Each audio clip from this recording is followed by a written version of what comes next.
नमस्कार मित्रों, मैं पंडित श्रीनिवास शर्मा एक नए विषय के साथ में आप सबके मध्य में उपस्थित हूँ।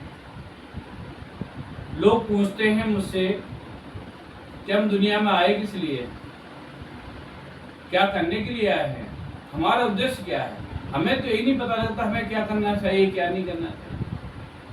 हमें भगवान ने किस लिए भेजा है दुनिया में, हमें हमारे लिए ठीक कर्म क्या है और गलत क्या है। वैसे तो आपकी कुंडली में चंद्रमा है, मन सो जाए थे चंद्र, जो मन का कारक है, वो आपको भटकाता रहता है। यानी चंद्रमा जिस नक्षत्र में है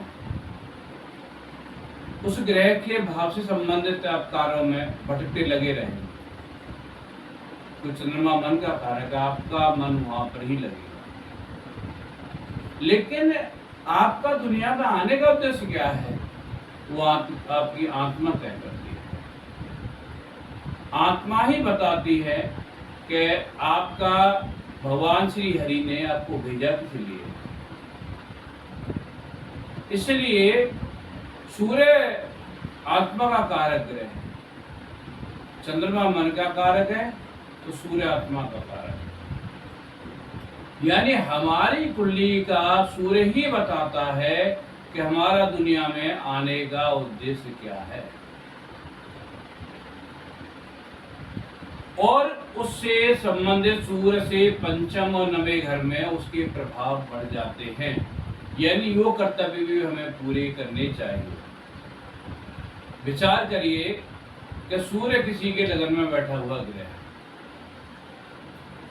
तो सूर्य के लगन में बैठा है जो धर्म त्रिकोण है, उससे पंचम घर है और आपका नमा घर है धर्म त्रिकोण। यानी जब तक धर्म प्रवृत्ति का होगा और उसका दुनिया में आना धर्म के प्रचार के लिए ही है, धार्मिक गतिविधियों के लिए है।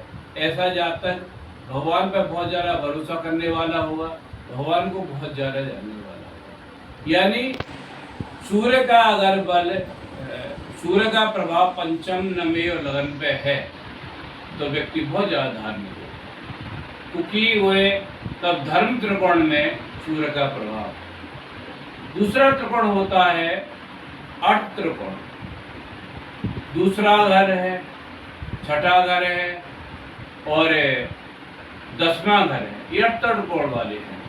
यानी अगर इनसे में सूर्य बैठा है या सूर्य दूसरे घर में है और उससे छठा घर और 11वां घर त्रिकोण का प्रभाव होता है, पंचम नवे बनते हैं, तो जहाँ तक अर्थ के लिए, धन के लिए दुनिया में आया हुआ है।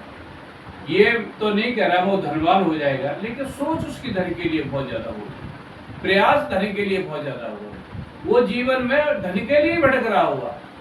ऐसे ज्यादा बहुत ज्यादा कंजूस होते हैं, 10-10 रुपए के लिए कंजूसी करते हैं और 10-10 रुपए की चिंता करते हैं। अगर 100 रुपये उनकी जेब में है, विचार करिए, और 90-10 किसी अनावश्यक कारण से खर्च हो जाते तो उन 10 रुपये की चिंता सताने लगती है, क्योंकि अर्थ त्रिकोण में उनकी आत्मा फंसी होती है और वो धन को सब कुछ मानते हैं। कि ऐसे लोग आपको मिले होंगे, कहते हैं जी धन के बिना क्या है, धन से ही सब कुछ है। उन्हें लगता है पड़ोसी के पास तो धन है, हमारे पास नहीं है, धन के बिना क्या होगा। तो अगर अर्थ त्रिकोण में कहीं सूर्य है तो हमारी जो आत्मा की सोच इस तरह की बनी होगी। तीसरा होता है काम त्रिकोण, धर्म अर्थ काम। यानी तीसरे घर में आपके में सूर्य बैठा हुआ है, तीसरे घर में है, 11वें घर में है उसकी दृष्टि, और सप्तम घर में, तो ये काम त्रिकोण है। इन तीसरा घर, 7वां घर और 11वां घर, अगर इनमें कहीं सूर्य है या इन पर दृष्टि डाला है तो व्यक्ति काम त्रिकोण वाला होगा।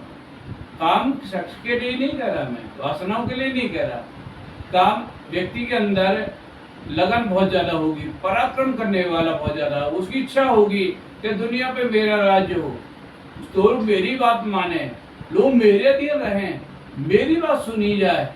और इसलिए काम त्रिकोण वालों के अंदर कामना इच्छाएं बहुत ज्यादा होती है कि मैं ये भी करूं, ये भी करूं, यहाँ भी मेरी पूजा हो, यहाँ भी हो, यहाँ लोग सुने, इन्होंने मेरी बात को नहीं मानी। बहुत लोग संघर्ष करते रहते हैं।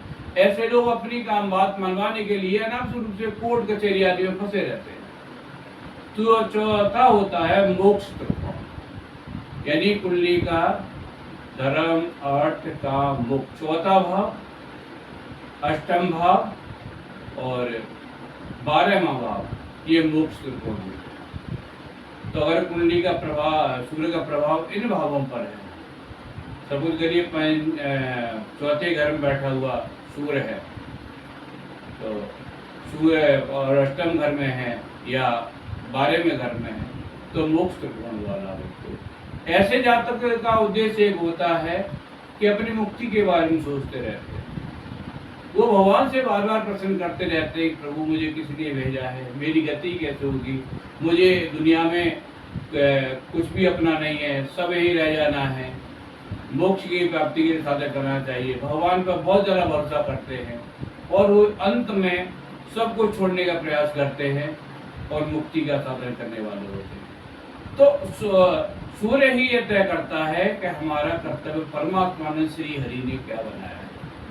श्री हरि के द्वारा जो कर्तव्य बनाया गया है उसे करने के लिए हमें चेष्टा करनी चाहिए। मैं ये तो नहीं करता है कि आपका सफलता मिल जाएगी, लेकिन चेष्टा करनी चाहिए। और ग्रह हैं, सूर्य का बराबर है कि स्थिति बैठा हुआ है, वो भी तय करता है कि आप कार्य में कितने सफल होंगे, कितने असफल होंगे। लेकिन मन आपकी चंचलता को, भटकाव को दिखाता है, तो सूर्य आपके आत्मबल को दिखाता है। यानी मन जो है वो चंद्रमा है, सूर्य आपके आत्मा है। तो आत्मा जो होती है भगवान श्री हरि का स्वयं स्वरूप होती है। इसलिए आत्मा सूर्य के द्वारा तय होता है कि हमारे जीवन में कर्तव्य क्या है और हम क्या कार्य करने के लिए आए हैं, कहाँ खड़े हैं। आप भी अपनी कुंडली में ये सब विवेचनाएं करें, सूर्य की स्थिति को देखें, तो पता लग सकता है कि आप कर क्या रहे हो और क्या करने के लिए आए हो। नमस्कार।